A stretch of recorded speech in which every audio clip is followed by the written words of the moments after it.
Alhamdulillahi Rabbil Alamin. Wassalatu wassalamu ala ashrafil anbiya'i wal mursalin Sayyidina wa maulana Muhammadin wa ala alihi wa ashabihil mujahidin at-tahirin. Amma ba'du. Saudara-saudara kaum muslimin seiman dan sekeyakinan yang berbahagia, pada suatu hari seketika sedang berkumpul dengan para sahabat, Rasulullah pernah memberikan peringatan. Beliau bersabda, "Yushiku an tada'a alaikumul umamu kama tada'al akalatu ala qas'atiha." Pada suatu saat nanti akan datang di tengah-tengah kamu, wahai umat Islam, di mana orang-orang lain di sekeliling kamu akan bersatu mengerubungi kamu seperti bersatunya orang-orang mengerubungi makanan di atas meja hidangan. Akan datang satu saat nanti di mana kondisimu dikepung sedemikian rupa, yang barat mau menerkam, yang timur mau menghantam, yang selatan mau menginjak-injak, yang utara pun akan menjelajah. Kondisimu seperti makanan di atas meja hidangan. Sebagian sahabat merasa heran dan terkejut, lalu mereka bertanya, "Amin qillati nahnu yauma izin ya Rasulullah?" Apakah jumlah kami pada waktu itu sedikit ya Rasul? Kami sampai dikepung sedemikian rupa? Beliau menjawab, "Bal antum yauma idzin katsir." Sama sekali tidak. Kamu tidak sedikit pada saat itu. Bahkan jumlahmu sangat banyak. Kamu adalah mayoritas. Walakinnakum ghusa'un ka ghusa'is sail. Tetapi keadaanmu saat itu persis seperti buih di lautan. Banyak tetapi centang perenang. Banyak tetapi tidak punya daya dan kekuatan. Banyak tapi dipermainkan gelombang lautan, dihempaskan ke tepian pantai tanpa punya makna dan arti. Kondisimu pada saat itu kuantitas yang tanpa kualitas, sehingga orang lain enak saja mengepung kamu. Akidahmu didangkalkan, dibanjiri dengan peradaban dan kebudayaan yang menjauhkan dari agama. Dari segi maksiat dan munkarat seluruhnya mengepung sampai kita melepaskan nilai-nilai Islam kita ini. Dan celakanya, sambung beliau, "Wal yanzi'anna fi qulubi aduwikumul mahabata minkum." Akan dicabut kehebatanmu di mata musuh-musuhmu, sehingga pada saat seperti itu orang lain memandangmu umat Islam enteng saja, remeh saja, tidak ada apa-apanya. Sudahlah, pokoknya umat Islam sikat saja. Umat Islam enteng, umat Islam kecil, umat Islam tidak ada apa-apanya. Alangkah ironinya, alangkah menyedihkannya, memilukan dan sekaligus memalukan. Umat yang mayoritas ini dipermainkan oleh yang minoritas. Umat yang jumlahnya terbesar, terbanyak, bahkan konon menurut catatan sampai 90%, tapi dipermainkan oleh mereka kelompok-kelompok kecil ini. Wal yakzifanna fi qulubikumul wahn. Pada saat itu di hatimu dicampakkanlah penyakit wahan. Sahabat kemudian bertanya, "Wa mal wahnu ya Rasulullah?" Apakah penyakit wahan itu ya Rasul? Beliau menjawab, "Hubbud dunya wa karahiyatul maut." Penyakit wahan itu tidak lain hubbud dunya wa karahiyatul maut. Terlalu cinta kepada dunia dan terlalu takut kepada mati. Materialistis dan takut resiko. Dua penyakit inilah yang menyebabkan walaupun umat ini mayoritas, tapi dipermainkan oleh yang minoritas. Walaupun dia golongan terbesar, tapi nasibnya seperti makanan di atas meja makan. Dari segala macam penjuru mau menghantam dia.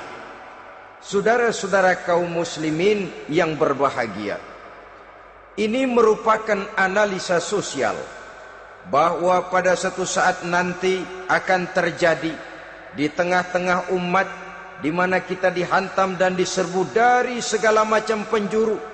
Akidah didangkalkan, peradaban dan kebudayaan dirusak, makanan dan minuman diracuni, pakaian ditelanjangi dan lain sebagainya, sampai kita melepaskan nilai Islam yang kita cintai ini. Kondisi sosial ini satu saat akan datang kepada kita. Demikian analisa dan peringatan dari Rasulullah sallallahu alaihi wasallam. Marilah sekarang kita melihat, adalah benar bahwa di zaman sekarang kita insya Allah tidak akan mengalami perang Badar sehebat yang pernah dialami oleh Rasul dan para sahabatnya.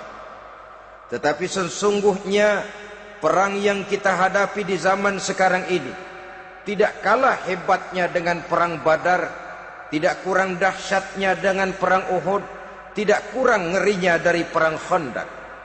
Hanya saja yang kita hadapi sekarang ini bukan ujung pedang, bukan ujung tombak, bukan ujung panah. Yang kita hadapi sekarang ini adalah perang akidah, perang ideologi, perang mempertahankan keyakinan. Yang kalau kita kalah sekarang, kita memang masih beragama.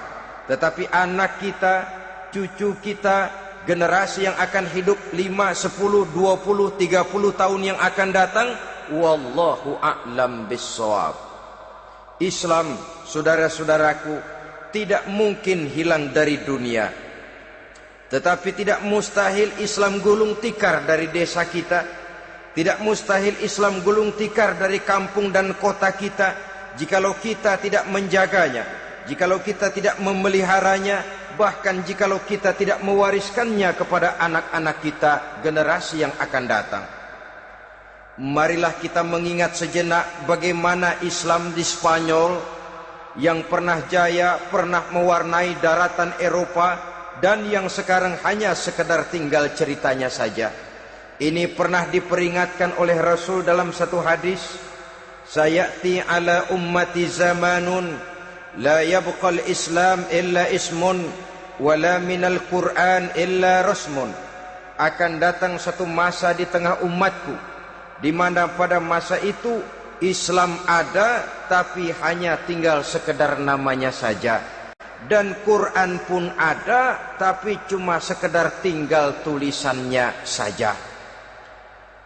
Apabila kita tidak mewariskan ini kepada generasi yang akan datang, maka serbuan-serbuan dari berbagai macam penjuru dari hari ke hari semakin kita rasakan kehebatannya. Tidak mustahil sejarah Spanyol akan terjadi di desa kita, akan terjadi di kampung kita, akan terjadi di kota kita. Orang Spanyol, kalau mereka cerita kepada anaknya, mereka akan cerita, nak, di sini dulu ada masjid. Kapan Pak? Dulu bener dah. Banyak orang Islam kalau hari Jumat pada sembahyang, kapan itu Pak? Dulu sekali. Sekarang cuma sekedar tinggal ceritanya saja. Bukankah sesuatu yang sangat tidak mustahil apabila kita tidak menjaga dan mewariskan Islam ini kepada generasi yang akan datang, maka serbuan-serbuan akan membawakan hasil yang diinginkan oleh para penyerbu itu tadi. Kita sudah menjadi umat yang mayoritas, tetapi umat yang mayoritas ini menurut Rasul dikepung sedemikian rupa, akidahnya didangkalkan, peradaban dan kebudayaannya ditekan sedemikian rupa, kehidupan sosialnya dibuat individualis. Kemudian dari segi pergaulan, pakaian, makanan, minuman dan sebagainya diracuni, sampai dia tidak lagi berpegang teguh kepada agamanya. Dan dikala itu hilang kehebatan umat ini di mata musuh-musuhnya. Orang lain memandang kita ringan saja, enteng saja, satu umat yang sudah kehilangan wibawa. Padahal konon kabarnya kita mayoritas, tapi enak saja dikutak-kutik orang lain. Dan dikala itu di hati kita merajalela penyakit wahan. Penyakit wahan itu apa? Pertama, hubbud dunia, terlalu cinta kepada dunia. Terlalu cinta kepada dunia yang menyebabkan kita lupa akan tanggung jawab dan kewajiban, lupa meneruskan dan mewariskan Islam kepada generasi yang akan datang. Kita berlomba hanya untuk mengejar dunia dan seluruh isinya, baik dia bernama material, baik dia bernama seksual, baik dia bernama pangkat, jabatan dan kedudukan. Berlomba-lomba kita di dalamnya sampai tercampaklah penyakit hubbud dunia di dalam hati ini. Berurat dan berakar dunia itu, sulit dan berat kita berpisah daripadanya. Akibatnya kemauan untuk berbuat demi dan atas nama agama sangat sulit terwujud di dalam kehidupan ini. Yang kedua, karahiyatul maut, terlalu takut kepada mati. Baik mati ajal, mati dalam artian yang sebenarnya, baik mati usahanya, baik mati karirnya, baik mati pangkat dan jabatannya. Sehingga dengan demikian akibatnya jatuhlah kita menjadi umat yang kehilangan wibawa di mata orang lain. Saudara-saudara kaum muslimin rahimakumullah, saya katakan tadi, perang yang kita hadapi di zaman sekarang adalah perang akidah. Perang menghadapi peradaban dan kebudayaan yang menghancurkan moral daripada anak-anak kita. Perang menghadapi banjirnya maksiat dan munkarat, yang di tengah-tengah itu, di samping berkewajiban menjaga diri dan keluarga, kita pun juga berkewajiban menjaga anak-anak kita, generasi yang akan datang, mengarahkan dan mendidik mereka sesuai dengan yang dikehendaki oleh Allah Subhanahu wa ta'ala. Oleh sebab itu, pada pertemuan kali ini yang akan saya bicarakan ialah bagaimana idealnya seorang muslim lebih dahulu memberikan pendidikan kepada anak-anaknya. Di tengah satu situasi dan kondisi di mana serbuan datang silih berganti melanda dan menghantam umat Islam, kemana anak-anak kita ini harus kita arahkan? Karena kita orang tua mempunyai tanggung jawab. Anak adalah amanah, menyia-nyiakan amanah adalah dosa, dan dosa itu merupakan satu dosa yang besar. Bahkan orang tua bisa saja masuk neraka kalau tidak bertanggung jawab tentang anak-anaknya. Satu riwayat menjelaskan, ada orang soleh, ngajinya cukup, solatnya cukup, puasanya cukup, zakatnya cukup, di mana ada majelis taklim hadir, baca Quran hobi, fitnah orang tidak pernah. Di akhirat setelah disidang dia ternyata lebih banyak kebaikannya daripada kejahatannya, maka dia pun diperintahkan dan dipersilahkan masuk ke dalam surga. Giliran anaknya disidang, biang okem nih anak. Ditanya, siapa Tuhanmu? Tidak tahu. Siapa nabimu? Tenyaho. Apa kitabmu? Ora gelem. Kamu pernah sholat? Tidak. Zakat? Tidak. Puasa? Tidak. Judi? Hobi. Zina? Tiap malam.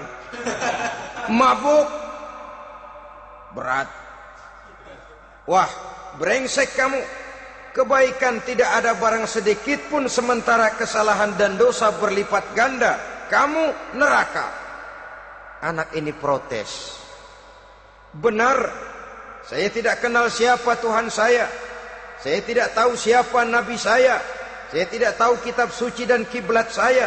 Saya tidak sholat, tidak zakat, tidak puasa. Tiap malam saya judi, saya zina, saya mabuk. Tapi saya kerjakan semua itu karena saya tidak tahu dan orang tua saya tidak pernah memberitahu saya. Dia enak-enakan hadir di majelis taklim, saya nyekek botol didiemin saja. Dia enak-enakan baca Quran, saya zina didiamkan saja. Saya bukan tidak mau, orang tua saya sama sekali tidak pernah mendidik saya. Dia mau benar sendiri. Maka kalau sekarang saya harus masuk ke dalam neraka, saya menuntut agar orang tua saya ikut sama-sama bergabung dengan saya ke dalam neraka. Gara-gara dia tuh saya jadi begini. Orang tuamu yang mana? Tuh, yang barusan mau ke surga. Ini orang tua yang sudah mau berangkat ke surga dipanggil. Sebentar dulu mas. Ini benar anak kamu? Iya pak. Waktu di dunia kamu tidak pernah ajarin dia ngaji? Oh. Sampai dia tidak kenal Tuhannya, tidak kenal nabinya, tidak kenal kiblat dan kitab sucinya? Iya pak. Dia tidak sholat, kamu diamkan saja. Dia tidak puasa, tidak zakat, kamu bersikap masa bodoh. Bahkan dia judi, dia zina, dia mabuk, kamu pun berdiam diri saja. Iya pak. Tahukah kamu bahwa anak ini adalah amanah? Menyia-nyiakan amanah artinya khianat, dan khianat adalah dosa yang sangat besar. Kamu tidak bertanggung jawab, maka kamu, anakmu gabung ke dalam neraka. Saudara-saudara kaum muslimin rahimakumullah, itu sebabnya Allah pesan benar-benar, ya ayyuhalladzina amanu qu anfusakum wa ahlikum nara. Hai orang-orang yang beriman, jaga dirimu dan keluargamu, istri, anak, orang-orang yang menjadi tanggung jawab dan kewajiban kita, jaga dan pelihara mereka dari api neraka. Saudara-saudara kaum muslimin, lalu kalau kita orang-orang tua yang hidup di zaman sekarang ini sudah sering beristighfar, mengurut dada, melihat situasi, membaca peta keadaan, konon tantangan yang akan dihadapi oleh anak-anak kita 15, 20, 25 tahun yang akan datang jauh lebih berat dari apa yang kita hadapi sekarang ini. Maka adalah wajar jika kita sebagai orang tua yang cinta kepada agama, cinta kepada anak-anak kita, berpikir untuk mewariskan nilai-nilai yang luhur ini kepada anak-anak kita generasi yang akan datang. Bagaimana pada mulanya kita harus mendidik mereka? Mari kita telusuri apa yang dicontohkan oleh Al-Quranul Karim.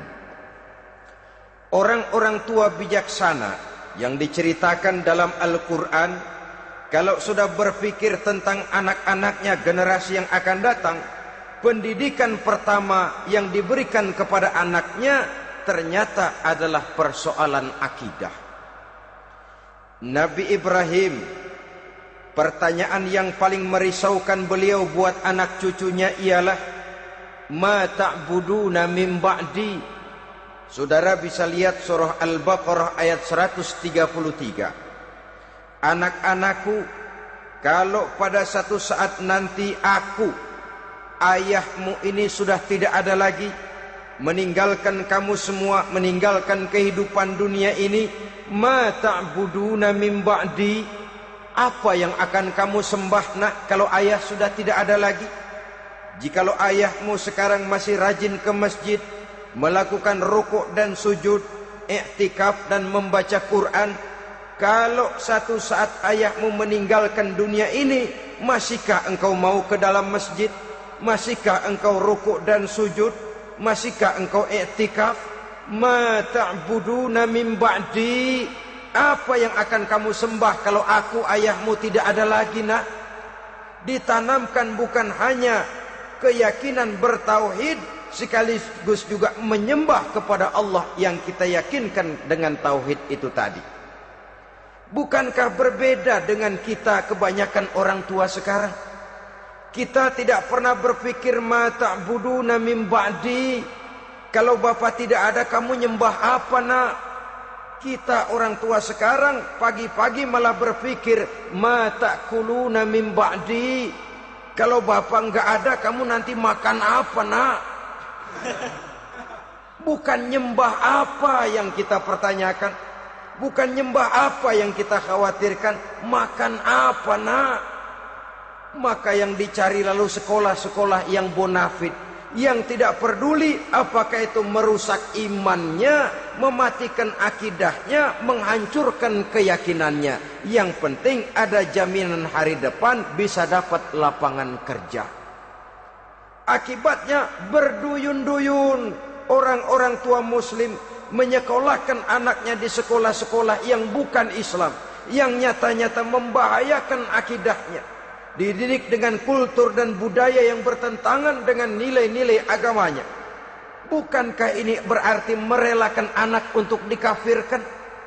Bukankah ini artinya menyerahkan anak untuk ditulis menurut selera para pendidik yang tidak sesuai dengan nilai akidah yang dimilikinya?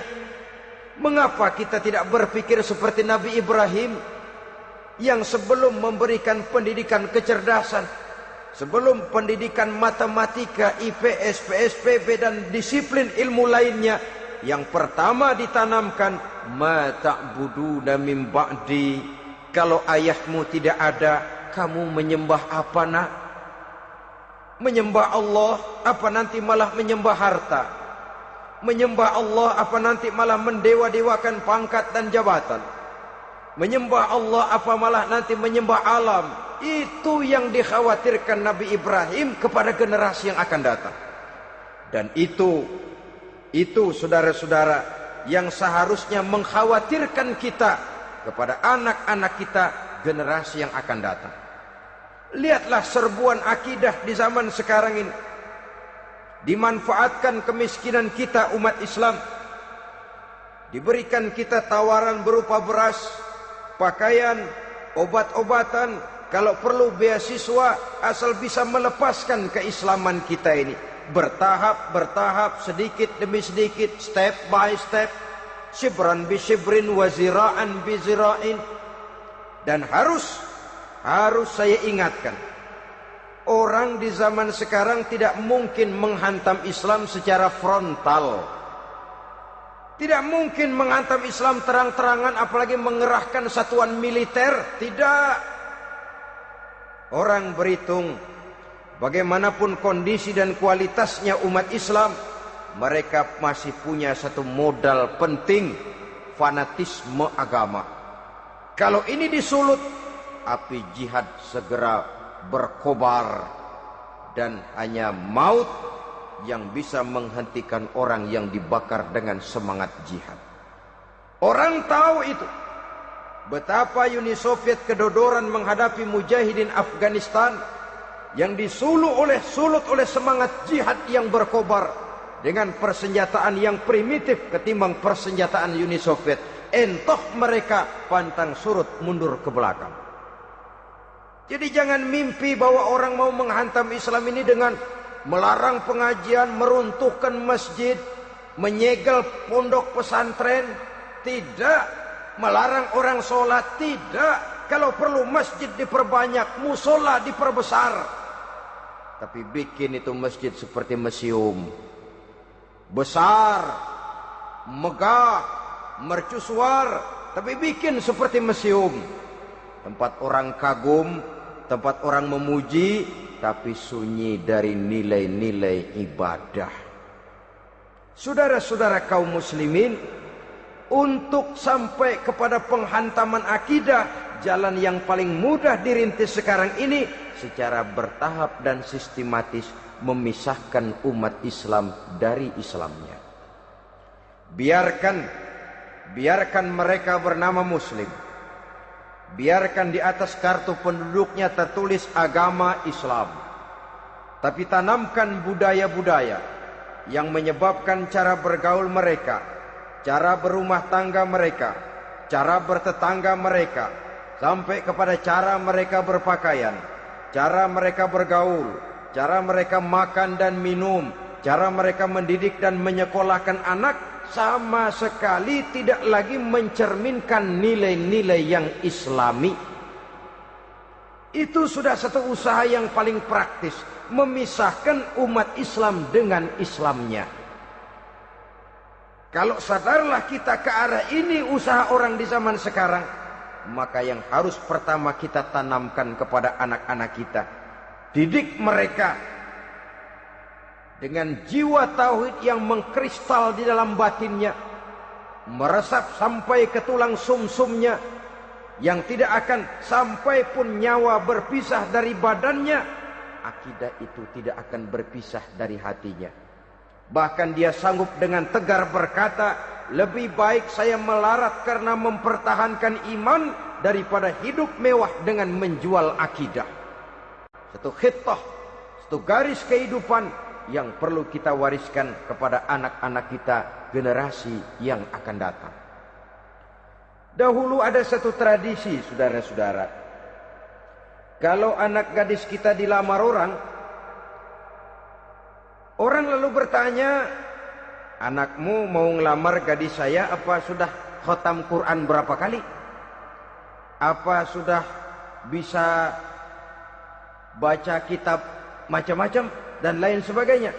Sehingga lahirlah satu kebanggaan. Apapun motifnya, tapi pertanyaan semacam ini zaman sekarang sudah langka. Paling-paling yang ditanya kalau anaknya dilamar orang, anakmu kerja di mana? Gajinya sebulan berapa? Kendaraannya bebek apa soang apa-apa? Itu yang kita pertanyakan, berkisar di seputar materi, kerja, job, status sosial dan lain sebagainya. Perkara bisa baca Quran atau tidak, nomor 18. Perkara sembahyangnya rajin apa tidak, nomor 36. Saudara hadirin, akibatnya terjadi pergeseran nilai. Maka mendidik anak menurut tuntunan Quran adalah seperti yang diberikan contoh oleh Luqmanul Hakim, yang diceritakan dalam surah Luqman mulai ayat 11 dan selanjutnya. Apa pendidikan pertama yang harus kita berikan kepada anak? Pertama, ya bunayya la tusyrik billah. Wahai anakku, jangan sekali-kali engkau menyekutukan Allah. Nak, jaga tauhid, pelihara iman, mantapkan akidah. Ini dasar yang pertama. Belum lagi anak mengenal berbagai macam disiplin ilmu, yang pertama ditanamkan tauhid. Ini yang mendasari kehidupan. Ini yang akan menjadi mewarnai dan menjadi warna dari kepribadian seseorang. Sentuhan jiwa tauhid di dalam diri si anak. Belum lagi sempat dia kenal yang lain. Yang pertama yang kita tanamkan, kita wariskan, kita berikan, la tusyrik billah. Jangan sekali-kali menyekutukan Allah. Nah, kalau ini sudah tertanam, ini sudah merupakan satu fondasi yang kuat. Selebihnya nanti tinggal melihat bakat si anak, kemana dia harus dididik ini. Yang terpenting nilai iman lebih dahulu tanamkan. Dan untuk menghancurkan nilai keimanan, saudara-saudara, saya katakan, ingatkan kepada hadis di awal tadi, dikepung kita dari berbagai macam penjuru agar bila bisa melepaskan nilai-nilai iman dan keyakinan.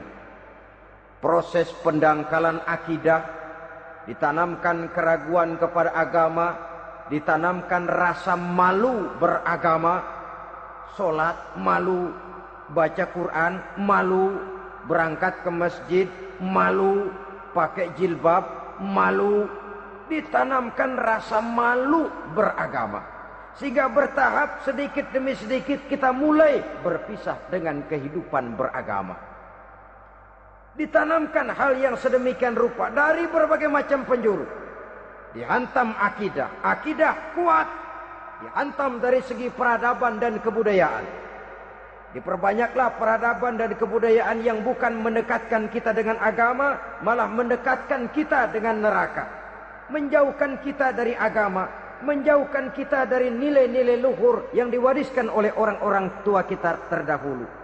Adalah kewajiban kita yang pertama, mendidik anak, menanamkan roh, jiwa dan semangat tauhid di dalam diri mereka. Saudara-saudara kaum muslimin rahimakumullah, Kenapa kita lebih dahulukan menanamkan jiwa, roh dan semangat tauhid ini kepada anak-anak kita?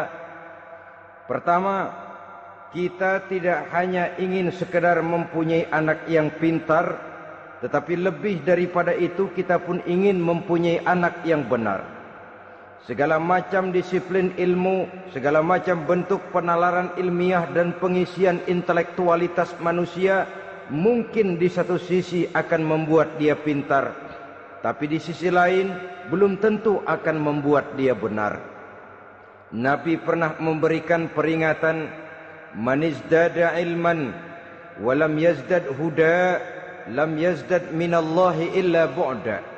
Orang yang hanya bertambah ilmu pengetahuannya tapi tidak bertambah hidayah dari Allah, tidak makin mantap keimanannya, maka seluruh nilai-nilai ilmunya hanya akan menjauhkan dia dari Allah Subhanahu wa taala. Dan adalah lebih merupakan azab daripada nikmat kalau kita diberikan ilmu pengetahuan yang hanya akan menyebabkan kita semakin jauh dari Allah Subhanahu wa taala. Yang kedua, sesungguhnya roh, jiwa dan semangat tauhid yang melekat dalam diri anak pada puncaknya akan melahirkan satu disiplin murni yang tumbuh dari dalam dirinya sendiri, di mana si anak dalam kehidupannya merasakan dimanapun dia berada, kemanapun dia pergi, ia selalu merasakan kehadiran Allah dekat dalam hidupnya. Ia sadar sesadar-sadarnya bahwa tidak ada satu perbuatan yang bagaimanapun kecilnya yang bisa disembunyikan dari kekuasaan Allah Subhanahu wa taala.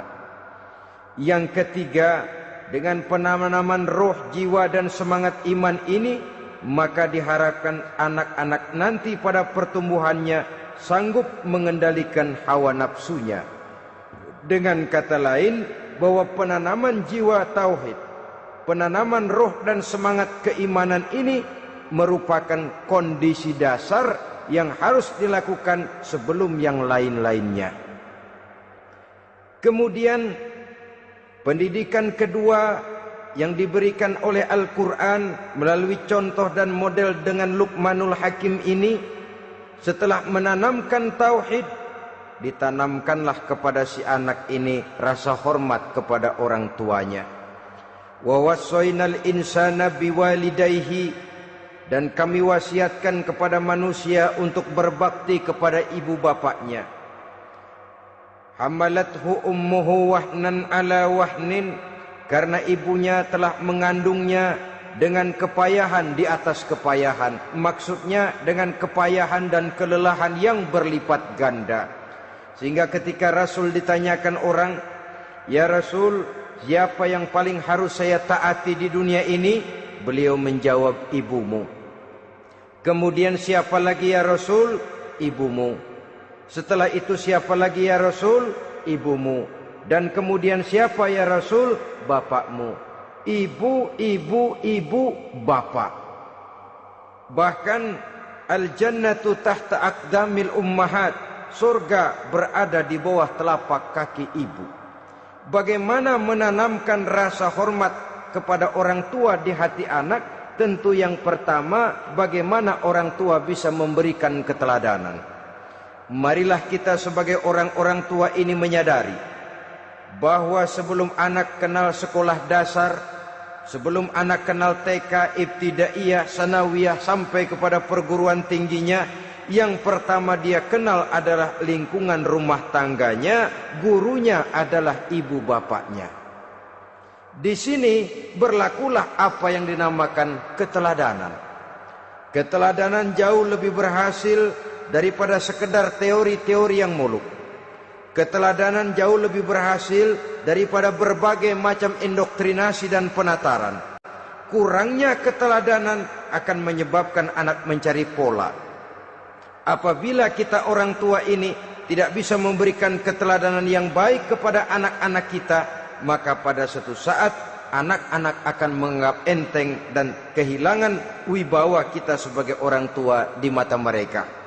Dikala itu akan sangat sulit kita membentuk kepribadian mereka. Bukankah di zaman sekarang ini kita banyak mengalami krisis wibawa, krisis figur?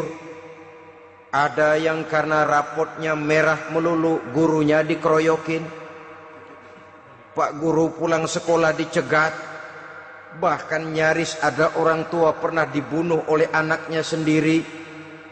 Dan lain sebagainya, kasus-kasus yang sebenarnya tidak perlu terjadi. Karena memang bukan saja bertentangan dengan nilai budaya kita sebagai bangsa, tapi juga bertentangan dengan ajaran agama kita sendiri. Krisis wibawa, krisis figur, yang juga akibatnya harus kita sadari banyak faktor yang membentuk kepribadian anak. Pergaulannya, yang dibacanya, yang ditontonnya, yang disaksikannya di dalam kehidupan. Benar kita menyekolahkan mereka, tapi berapa jam mereka di sekolah? 6 jam, 7 jam paling lama. Sedangkan mereka hidup satu hari satu malam 24 jam. Kalau cuma 7 jam di sekolah, ini berarti lebih banyak dia di luar sekolah.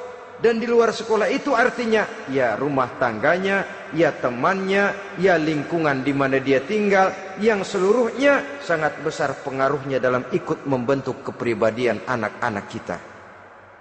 Saya katakan tadi, di samping kita menghadapi perang akidah, kita pun berhadapan di dalam perang menghadapi peradaban dan kebudayaan yang bukan saja menjauhkan kita dari agama, tetapi sanggup menghancurkan moral daripada anak-anak kita.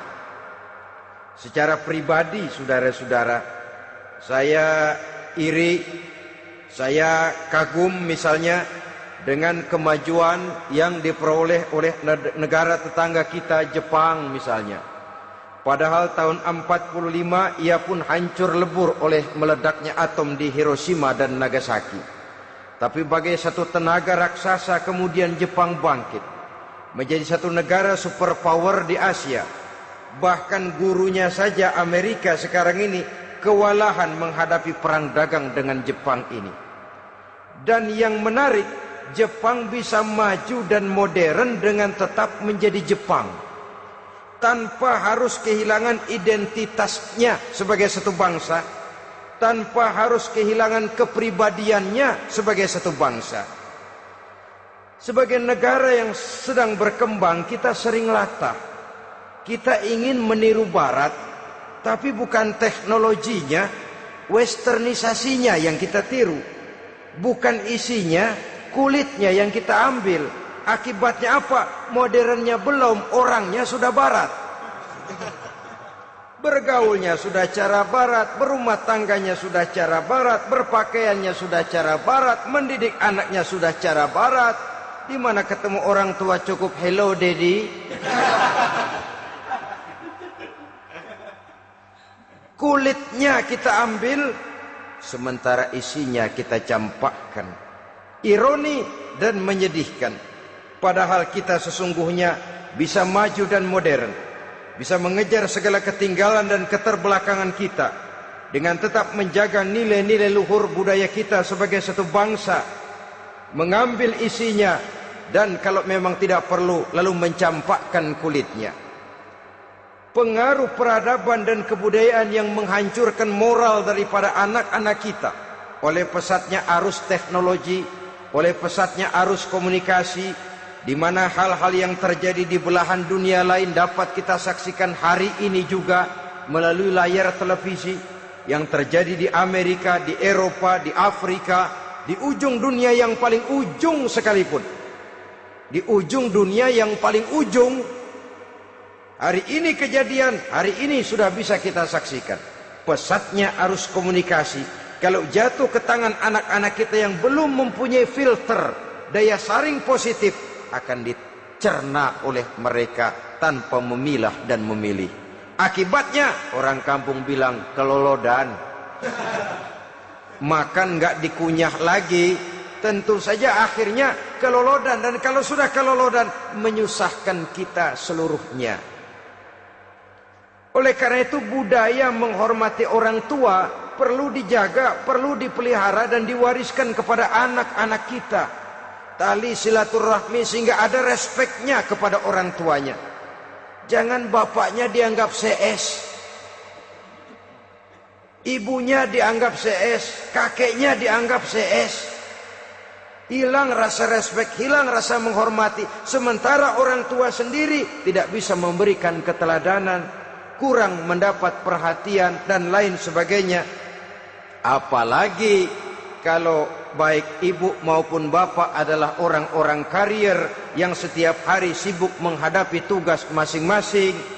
Bapak sibuk rapat, pindah kantor sana kantor sini, ibu sibuk arisan, besarlah anak-anak di tangan pembantu dan lain sebagainya, sehingga dia merasa kurang mendapat perhatian, dan ini akan ikut membentuk warna dari kepribadian yang dimilikinya. Sampai kepada pelosok-pelosok desa, jaringan televisi memang menguntungkan.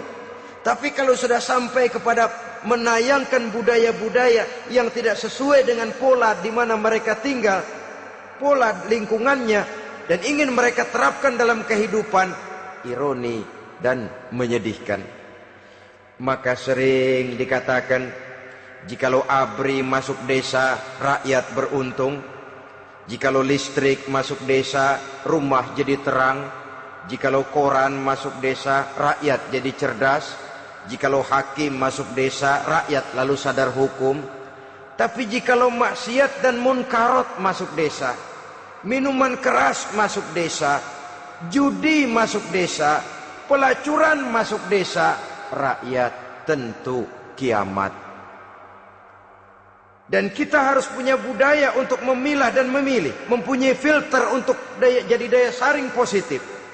Oleh karena itu, saudara-saudara, tahap kedua setelah menanamkan jiwa tauhid kepada anak, tanamkan rasa hormat kepada orang tuanya. Orang tua itu ibu bapaknya, orang tua itu guru-gurunya yang mengajarkan dia, atau yang dianggap tua yang lebih senior dari dia. Karena tidak ada satu peradaban yang berdiri sendiri. Bagaimanapun maju dan modernnya kita sekarang, tentu merupakan mata rantai yang berkaitan dari generasi terdahulu. Ini yang kedua. Setelah tauhid, berbakti kepada ibu dan bapak. Tidak ada satu kebahagiaan yang bisa ditegakkan di dunia ini tanpa doa, tanpa restu daripada ibu dan bapak. Ini keramat hidup. Doanya dikabul Allah dan kutuknya juga dikabul oleh Allah Subhanahu wa ta'ala. Jadi mendidik anak setelah menanamkan jiwa tauhid, menanamkan rasa hormat dan taat berbakti kepada ibu bapaknya. Itu yang kedua. Kemudian yang ketiga, melalui model Luqman, Quran mendorong kita untuk mendidik anak, menanamkan etika otonom. Apa itu? Ya bunayya, innaha in takum mithqala habbatin min khardalin fatakun fi sakhratin aw fis samawati aw fil ardi ya'ti bihallah.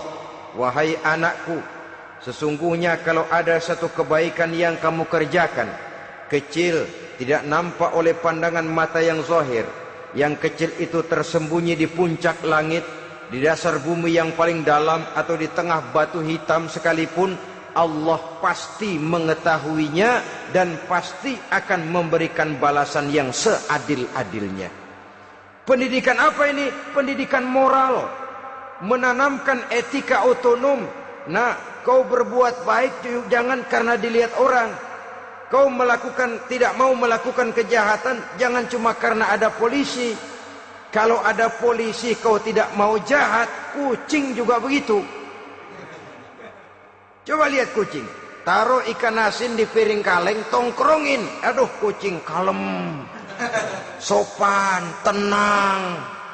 Sedikit kita lengah, habis ikan digarap. Tapi ditanamkan satu kesadaran, kemanapun kau pergi, apapun yang kau kerjakan, tersembunyi di tengah batu, di dasar bumi, di puncak langit, Allah pasti tahu. Dalam bahasa yang ringan, kita ini diawasi oleh dua hiperkomputer yang maha sensitif. Produksi langit mereknya Rokib dan Atid. Itu komputer yang sangat peka dan sensitif. Jangankan kita berbuat, kita berniat baik saja, komputer sudah nyatat sendiri. Inilah yang orang sekarang namakan waskat, pengawasan malaikat. Kalau hidup sudah merasa diawasi oleh malaikat, waskat berhasil. Tapi kalau waskat sudah diawasi malah nekat, itu yang gagal. Atau yang diawasi dan yang mengawasi sama-sama sepakat, itu juga bisa cincai. Saudara-saudara kaum muslimin rahimakumullah, waskat dalam pengertian kita muslim, bagaimana hidup ini merasakan diawasi oleh malaikat. Intelektualitas yang tinggi sekalipun, IQ yang nilainya plus sekalipun, disiplin ilmu yang bagaimanapun banyak yang memenuhi benak kita, tanpa diiringi oleh etika otonom, orang sering mencari celah dan kesempatan. Mencari celah dan kesempatan. Tapi kalau sudah merasa, kemanapun saya pergi, dimanapun saya berada, kebaikan bagaimanapun sekecilnya saya lakukan, toh Allah pasti akan memberikan balasan. In khairan fa khairun, wa in syarran fa syarrun. Jikalau baik, baik balasan yang kita terima. Jikalau jahat, jahat kejahatan yang kita terima.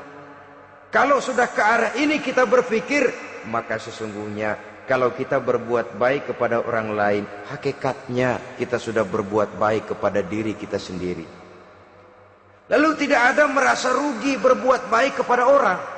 Karena manakala dia melakukan kebaikan kepada orang lain, artinya dia sudah berbuat baik untuk dirinya sendiri. Jadi setelah tauhid, kemudian berbakti kepada ibu bapak, yang ketiga baru pendidikan tentang akhlak, tentang moral.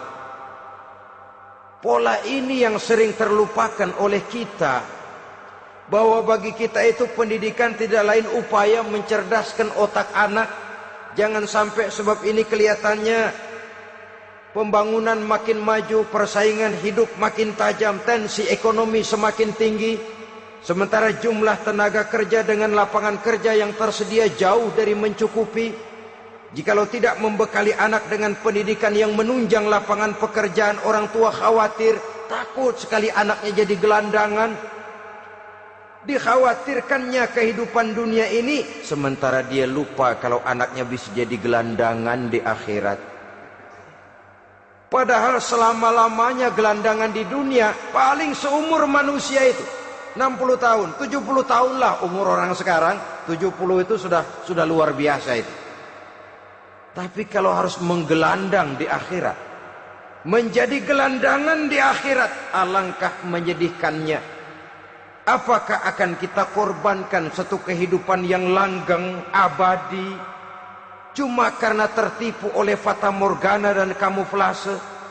Kita korbankan yang sedikit, kita korbankan yang besar karena kita memilih yang sedikit.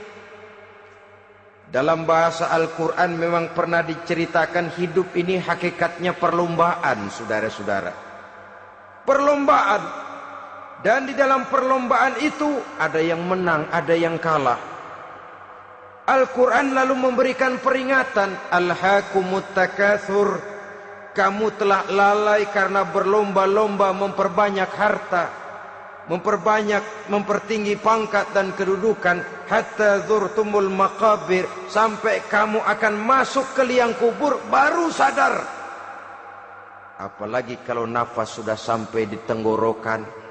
Persis Fir'aun sudah tenggelam di lautan merah, mau mampus, baru dalam sekaratnya amantu bi Rabbi Musa wa Harun.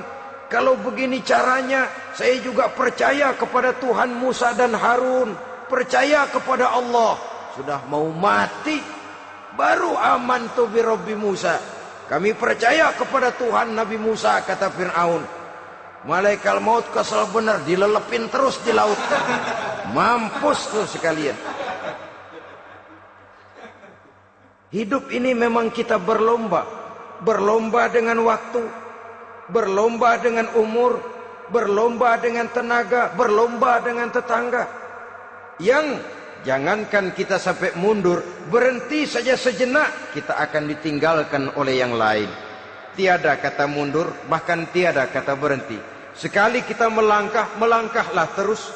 Tapi berlombalah seperti yang dikehendaki Quran. Fastabiqul khairat.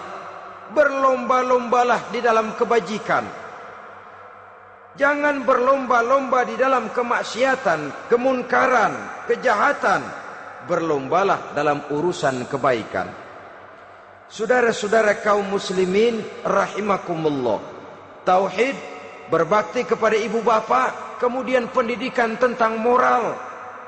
Apabila pendidikan tentang moral sudah tertanam, barulah lihat bakat si anak. Kemana bakatnya? Anak saya kelihatannya dari kecil demennya main bedil-bedilan saja. Abri kali itu. Kirim ke Magelang, masukkan akabri. Tapi dengan syarat 3 itu tadi.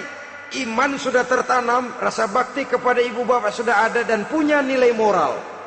Sehingga boleh jadi nanti dia menjadi jenderal yang beriman, yang berbakti kepada ibu bapaknya, dan punya moral yang tinggi. Kan lebih baik rakyat rendah tapi akhlaknya tinggi, daripada pejabat tinggi tapi moralnya rendah. Jauh lebih baik rakyat rendah punya moral tinggi ketimbang pejabat tinggi punya moral rendah. Nilai moral ini yang jadi ukuran dan barometer di masyarakat.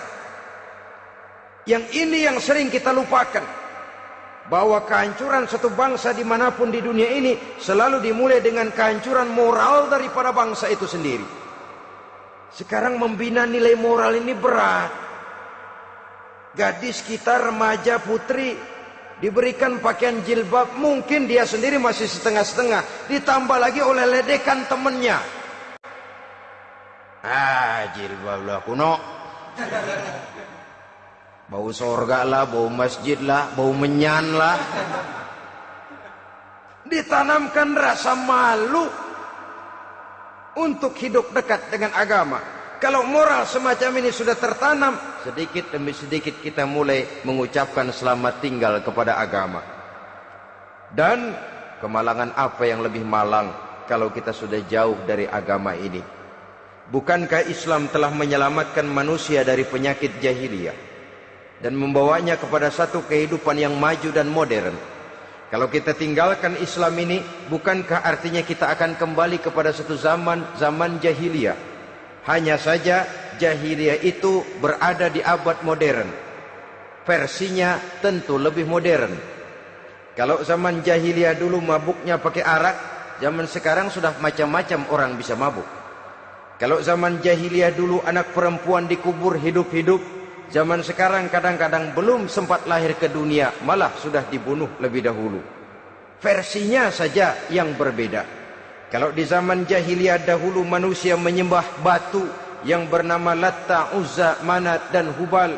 Di zaman jahiliyah modern sekarang ini, orang sering menyembah kepala bagiannya, sering menyembah atasannya, sering menyembah komputer, sering menyembah teknologi modern yang lebih diyakininya daripada Allah sebagai keyakinan sentral di dalam hidupnya.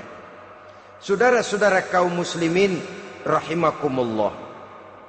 Jadi yang ketiga, nilai moral yang ditanamkan kepada anak-anak kita supaya dia bisa menghadapi tantangan-tantangan hidup yang semakin berat ini dengan tetap berpegang teguh kepada nilai-nilai moral yang diwarnai oleh jiwa keimanannya yang bersumber dari ajaran agamanya. 3. Kemudian yang keempat, barulah tatanan kehidupan sehari-hari. Apa kata Luqman? Ya bunayya aqimis shalah. Setelah bertauhid, berbakti kepada ibu bapa, punya nilai moral. Ya bunayya aqimis shalah, nak dirikan solat. Rumah tangga muslim. Anak berumur 7 tahun sudah berani meninggalkan solat. Kata Nabi, pukul.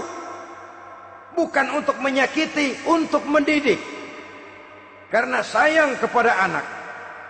Saudara-saudara, kita khawatir betul kepada anak. Kalau dia pulang dari sekolah, Buru-buru kita sebagai orang tua bertanya, sudah makan nak? Sudah istirahat nak? Tapi jarang kita sebagai orang tua melontarkan, sudah sholat nak? Bahkan kita bisa memberikan sugesti kepada anak. Nah, kalau kau naik kelas 1 sampai naik ke kelas 2, bapak beliin sepeda. Tamat SD nak, motor.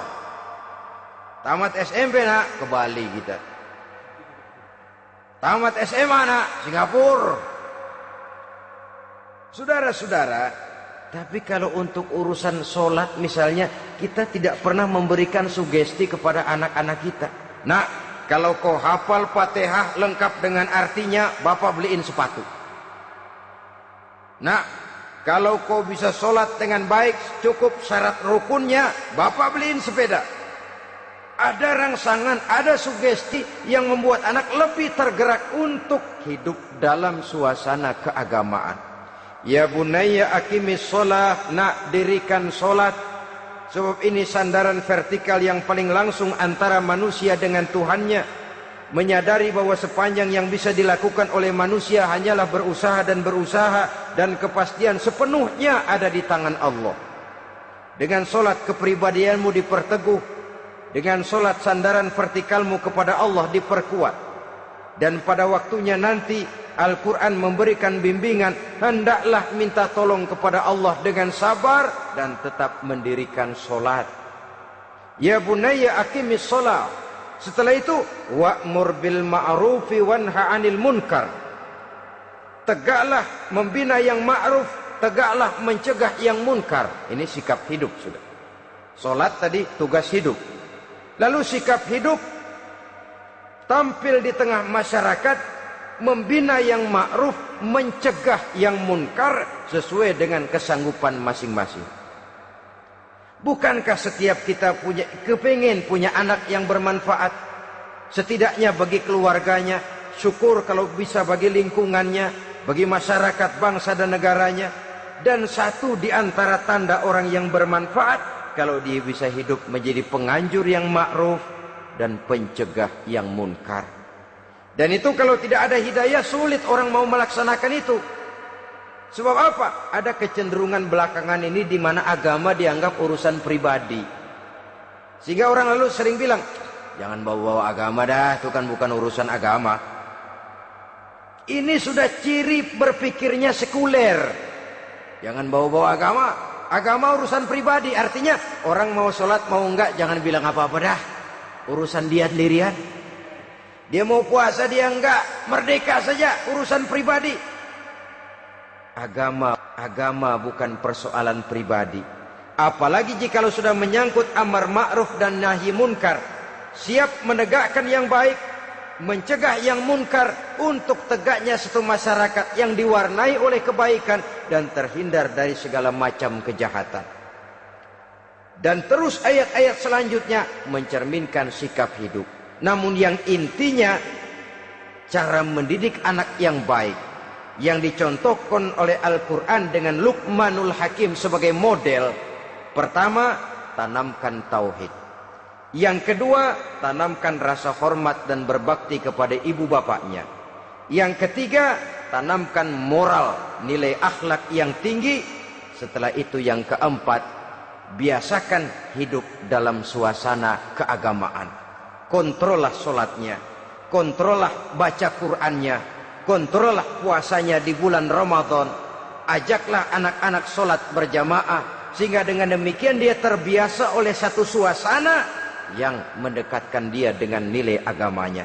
Dari sana diharapkan nilai-nilai ilmu yang didapatnya dari bangku sekolah akan menciptakan keseimbangan dengan yang ditanamkan oleh orang tuanya dalam bentuk yang dijelaskan oleh surah Luqman itu tadi. Sehingga apabila keseimbangan ini terwujud, akan menjalin keseimbangan dalam pola berpikir, dan keseimbangan dalam pola berpikir akan melahirkan keseimbangan dalam perbuatannya. Terwujudlah kita harapkan insan yang fid dunya hasanah wa fil akhirati hasanah. Inilah harapan kita semua. Mudah-mudahan Allah memberikan kekuatan kepada kita untuk mewariskan nilai-nilai yang baik kepada generasi yang akan datang, sehingga esok harus lebih baik daripada hari ini, dan lusa harus lebih baik daripada hari esok. Terima kasih atas perhatian saudara. Mohon maaf atas segala kekurangan. Usikum wa nafsi bitaqwallah. Wassalamualaikum warahmatullahi wabarakatuh.